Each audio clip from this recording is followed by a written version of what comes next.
नाज़िर सेठार जा भरिसां ॻोठ ख़ैर मोहम्मद ॾेपर में ॾेपर क़ौमी इत्तेहाद तरफ़ां कन्वेंशन कोठायो वियो, जंहिंमें वॾे तइदाद में माण्हुनि शिरकत कई। उन हवाले सां पेश आहे सेठार जा मां आशिक़ हुसैन जी हीअ रिपोर्ट।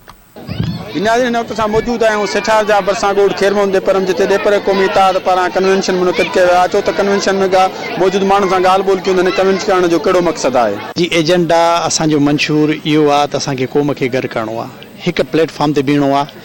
इन जी पहिरीं शुरूआति असांजो दोस्त, असांजो सहाफ़ी जाखोड़ी खाहोड़ी अलीशेर ॾेपर इन शइ जी शुरूआति कई आहे। उहो प्रोग्राम थियो। हीअ प्रोग्राम जी ॿी कड़ी आहे। इंशाअल्लाह ताला सिंध जे ॿियनि शहरनि में बि इहे प्रोग्राम थींदा।